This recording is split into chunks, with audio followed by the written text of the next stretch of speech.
So today's tutorial is on sets. I know most of us have heard sets, and some of us, if not all of us, think sets are basically the square root of numbers. Sets are not the square root of a number. Sets are irrational numbers. Sets are not the square root of a number because the square root of 4 is not a set.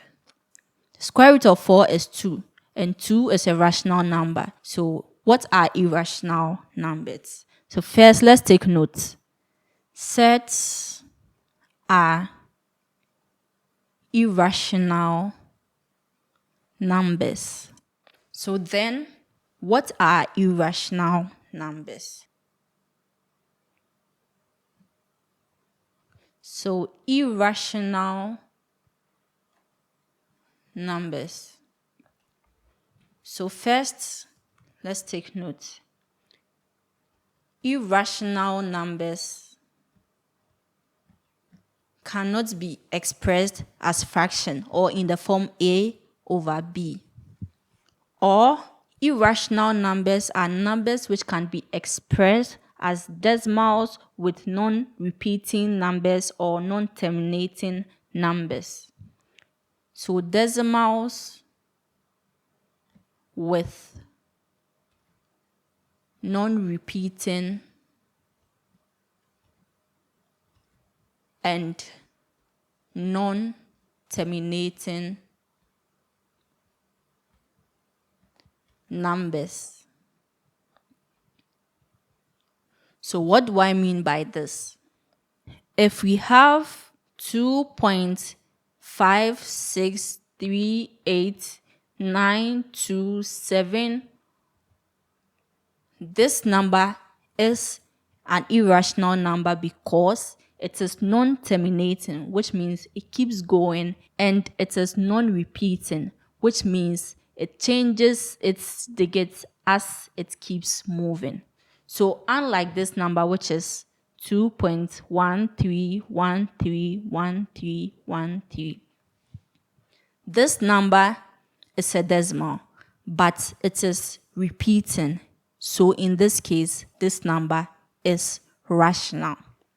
So that is basically what irrational numbers are. Now the square root of 4 is 2, and 2 is a whole number, and so 2 is not an irrational number, which makes the square root of 4 not a set. With that being said, what are some examples of irrational numbers?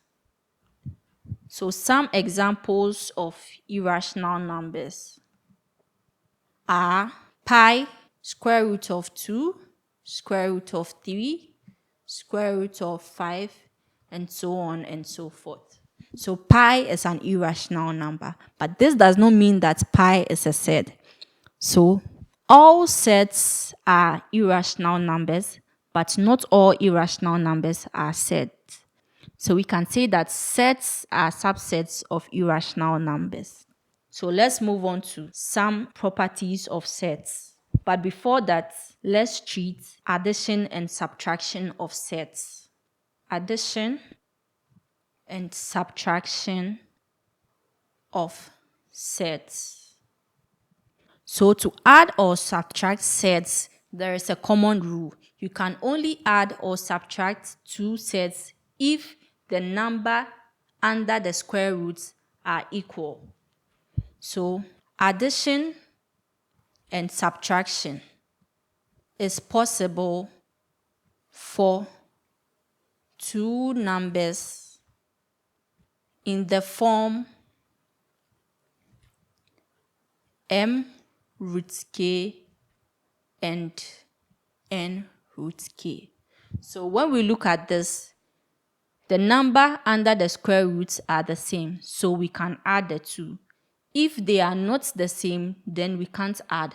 So if we have m root a and n root b, we can't add these two numbers because the number under the square roots are not equal.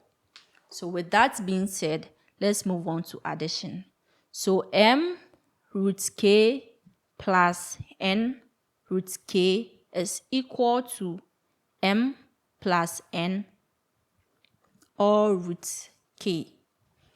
This means that if we have 6 root 3 plus 2 root 3, this will be equal to 6 plus 3 or root 3. And 6 plus 3 is equal to 9 root 3. Now to subtraction of sets. Again, if we have m root k minus n root k, this is equal to m minus n or root k. So then again, 6 root 3 minus 2 root 3 is equal to 6 minus 3 or root 3. And 6 minus 3 is 3 root 3. So this is basically all for addition and subtraction of sets. So now let's move on to some properties of sets. So properties of sets. Now property 1.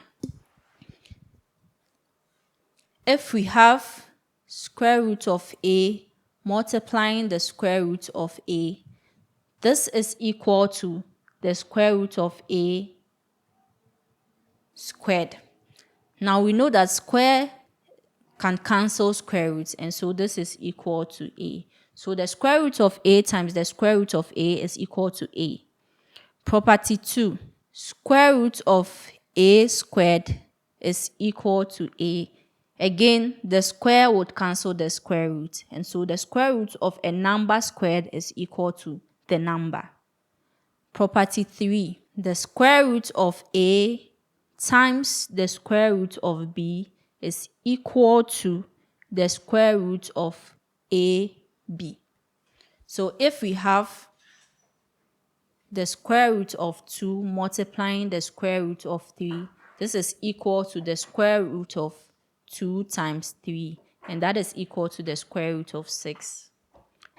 Now property 4. The square root of a divided by the square root of b is equal to the square root of a over b. This means that if we have the square root of 4 dividing the square root of 2, this can be written as the square root of 4 over 2, which is equal to the square root of 2. Now property 5. A root b times root c is equal to a root of bc. This means that if we have 2 root 3 times root 4, this will be equal to 2 root of 3 times 4, and this is 2 root 12. Property 6. If we have a times root b, this is equal to a root b. So if we have 2 times root 5, it is equal to 2 root 5. Then property 7. If we have a root b times c root d, then this is equal to a times c, then root b d. So if we have 3 root 2 times 2 root 3, this will be equal to 3 times 2 root of 2 times 3. And this is equal to 6 root 6. And then to the last but not the least, if we have a times b root c, this is equal to ab root c. So if we have 2 times 3 root 2, this is equal to 6 root 2. So that is all for the properties of sets. So we have about 8 of them, and we can use them to solve questions. So let's take an example.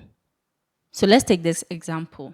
Without using calculator or table, evaluate 2 root 5 multiplying 6 minus 2 root 5. Take root 5 to be 2.236. Now 2 root 5 multiplies everything in the bracket. So first 2 root 5 multiplies 6. So we have 2 root 5 times 6, which can also be written as 6 times 2 root 5. And then from our property 6, a times root b is equal to a root b. So 6 times 2 root 5 is equal to, so first from property 8, a times b root c is equal to ab root c. So then 6 times 2 root 5 is equal to 6 times 2, which is 12 root 5. Now 2 root 5 multiplies minus 2 root 5. So if we have minus a times a, this will be equal to minus a squared. So minus 2 root 5 times 2 root 5 should be equal to minus 2 root 5 all squared. So first we have our minus, then 2 root 5 all squared is equal to 2 root 5 times 2 root 5. So from property 7, when we have a root b times c root d is equal to a times c, then b times d. So we multiply the rational parts and then the irrational parts together. So for a root b, the rational part is a, and then for c root d, the rational part is c. So a and c multiplies, and then the irrational part, which is the root b and root d, also multiplies. So we have a times c for the rational part, then square root, then b times d for the irrational part. So that's the same thing we do here. We have minus the rational part, which is 2 times 2, so 2 times 2. Then the irrational part, which is 5 times 5, so that will be 25. So this is equal to minus 2 times 2 is 4. And then the square root of 25 is 5. So 4 multiplying 5. So this will give us minus 4 times 5 is 20. So when this multiplies this, we have minus 20. This whole expression, when expanded, would be equal to 12 root 5 minus 20. So 2 root 5 multiplies 6, we have 12 root 5 minus this multiplies this, we have 20. So we have 12 root 5 minus 20. But then from the question, root 5 is equal to 2.236. So we will have 12 multiplying root 5, which is 2.236 minus 20. So 12 times 2.236 would give us 26.832. So 26.832 minus 20. This should be equal to 6.832. So our answer will be 6.832. So that's how we use the properties of sets. With that being said, let's move on to addition and subtraction of sets. So when you pay close attention to our properties, you would see that they are mostly multiplication or division, but then you won't see any addition or subtraction in there. But then that doesn't mean you can't add or subtract sets. You can. Okay, so we'll be moving on to reduction of sets to basic form. Okay, so basically reduction means decreasing something or a decrease in something. So if we have something like, if you have 2 over 4, now 2 over 4 can be decreased. 2 goes here 1, and it goes here 2. So we have 1 over 2. This is a reduction of this fraction. Likewise, sets can also be reduced into their basic forms. So sets like root 2, root 3, root 5 can't be reduced to their basic forms. But then sets like root 12, root 75, root 27 can be reduced to basic forms. So most bigger sets can be reduced to basic forms, but then not all. So what is reduction to basic form? So it is simply breaking the set down into a number and a perfect square. So what do I mean by a perfect square? Unlike 3, 4 is a perfect square, which means that if we should take the square root of a number, it should give us a whole number. If the square root of that number is not equal to a whole number, which means that it's equal to a decimal, then that number is not a perfect square. So like root of 3. The square root of 3 is 1.73205, and it keeps going because it's a set. And remember from our previous tutorial, we said it is non-terminating. But then the square root of 4 is equal to 2, and 2 is a whole number. So the square root of 4, or let me say 4, so 4 is a perfect square. Square root of 9. So what do you think? Is 9 a perfect square or not? Well, 9 is a perfect square because the square root of 9 is equal to 3, and this is a whole number. So with that being said, I know you can mention quite a number of numbers that are not perfect squares. So let's pick square root of 12. Like I said, these numbers can be reduced to their basic forms. So square root of 12. Now, can we break 12 down? Yes, we can break 12 down. So 6 times 2 would give us 12. So let's say 6 times 2. But then 2 is not a perfect square. 6 is not a perfect square. So we can't simplify the square root of 12 using this. Let's pick another factor of 12, which is 4 and 3. So again, we have 4 times 3. Here you can see that 4 is a perfect square. So we can simplify this to this. Now from one of our properties, let's pay close attention to property 3. So square root of 2 times the square root of 3 can be written as the square root of 2 times 3, which also means that the square root of 2 times 3 can be written as the square root of 2 times the square root of 3. So with that being said, then the square root of 4 times 3 can be written as the square root of 4 times the square root of 3. Now square root of 4 is 2, so we have 2 times root 3.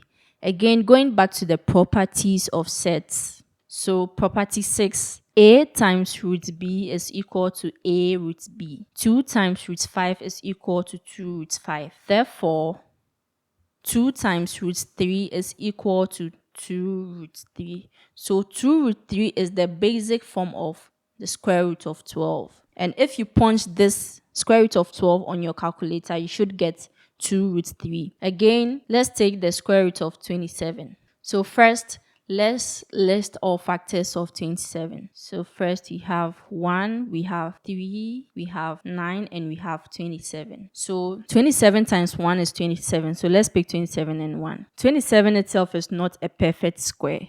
So this is out. Now let's pick 9 and 3. Now we know that 9 is a perfect square. So we can have 9 and 3. Now, the square root of 9 times 3 can be written as the square root of 9 times the square root of 3. And then the square root of 9 is 3. So we have 3 times root 3. From property 6, as you've seen here, 3 times root 3 is equal to 3 root 3. Which means that if you should punch the square root of 27 on your calculator, you should get 3 root 3. Okay, so that is basically it for the reduction of sets to their basic forms. So I want you to pause this video and just tell me what, or you can comment in the comment section what you think the square root of 75 would be without cheating. Don't use calculator. All right, so let's do this. So for two numbers to give us 25, so first we need two numbers that when we multiply we get 25, but then one of the two numbers should be a perfect square. So for this we have 25 times 3. Now 25 is a perfect square and 25 times 3 is equal to 75. So the square root of 25 times 3 can be written as the square root of 25 times the square root of 3. And then the square root of 25 is 5. So we have 5 times root 3, which is equal to 5 root 3. So if you had 5 root 3, then well done. If not, please, I think you should go back and go over the reduction to basic form once again. Now we'll be moving on to rationalization of sets. So rationalization of sets can be done when we have a fraction and then the denominator of that fraction is a set. Other than that, if you have something like the square root of 2, there's no point rationalizing this. We can leave it as it is. If we have something like 6 over root 3, this is a fraction and then the denominator is a squared, then we can rationalize this fraction. So we use rationalization, or we perform rationalization if we have a fraction and then the denominator of that fraction is a third. So to rationalize a third basically means making the denominator of a third rational. What I mean is by eliminating the irrational side of the fraction, which is the denominator. So we need to get rid of, in this example, we need to get rid of the square root 3. So to do this, we multiply 2 by the third. So we multiply the numerator by the third and then the denominator by the third. So the numerator gives us 6 times root 3, which is the same as 6 over root 3 all over square root of 3 times square root of 3 is square root of 3 all squared. And then from our property 1,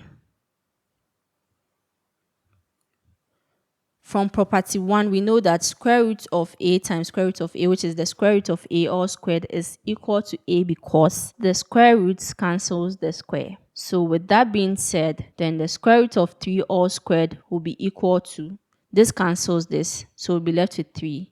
So this becomes 6 root 3 all over 3. So here we have 6 is the whole number part of the set, and then 3 is a whole number. So we can cancel the whole numbers. 3 goes into 6 2 times. So this will be equal to 2 root 3.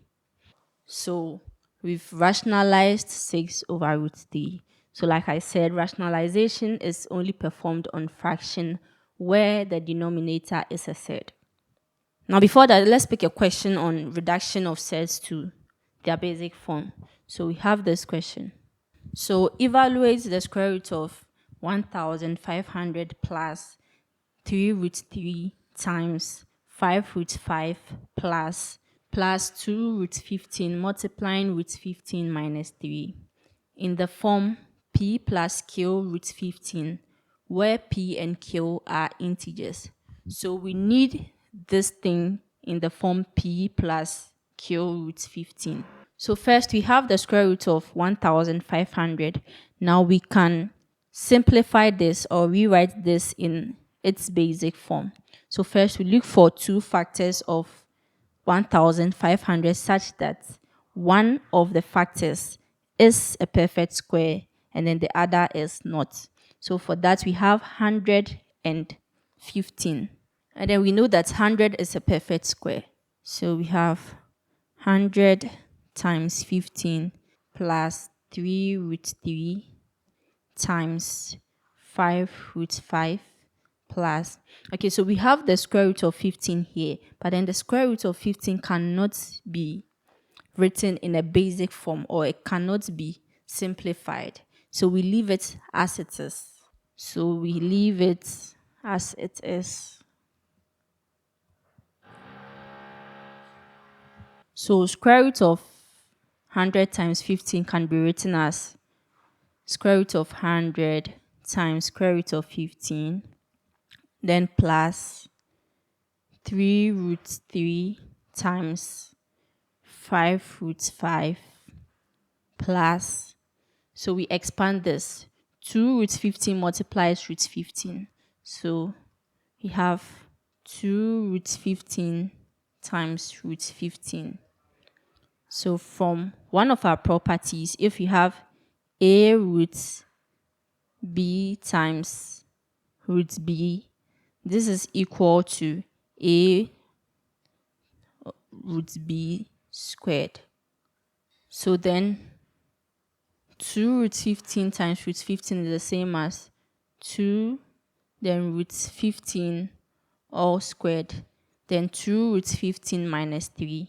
So if we have a root b times c, this is the same as ac root b from one of the properties. So 2 root 15 times minus 3 is equal to minus 6 root 15. Now the square root of 100 is 10. So we have 10 times root 15 plus 3 root 3 times 5 root 5 plus, from property 1, root 15 squared is the same as 15. So we have 2 multiplying 15, then minus 6 root 15. So here 10 times root 15 will give us 10 root 15 plus 3 root 3 times 5 root 5 plus 2 times 15, which is 30, minus 6 root 15. So we have 3 root 3 times 5 root 5 here, and we can multiply the 2. So from one of our properties, we said that if we have a root b times c root d, it is equal to a times c. That is, we multiply the whole number parts or the rational parts, and then we multiply the irrational parts, so square root of b and d. So in that case, so first 10 root 15 plus 3 multiplies 5, we have 15 root 3 multiplies 5 again, so root 15 plus 30 minus 6 root 15. And then from our previous video, we said that we can add sets or subtract sets only if the number under the square roots are equal. And you can see here that we have root 15 here, we have root 15 here, and then we have root 15 here. So we can add and subtract all numbers with root 15. So this will give us 10 root 15 plus 15 root 15 minus 6 root 15, then plus 30. Now 30 does not have a root 16, so we can't add it to this. So 10 root 15 plus 15 root 15 said that when we have m root k plus n root k, this is equal to m plus n root k. Therefore, 10 root 15 plus 15 root 15 is the same as 25 root 15 minus 6 root 15, then plus 30. Also, m root k minus n root k is equal to m minus n all root k. So 25 root 15 minus 6 root 15 is equal to 25 minus 6, which is 19 root 15 plus 30. So we are being asked to leave our answer in the form p plus q root 15. So this can be written as 30, which is our p. So first we are writing or leaving this in the form p plus q root 15. So we have our 30, then plus 19 root 15.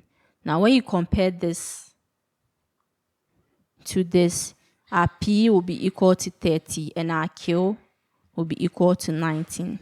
So this will be our final answer.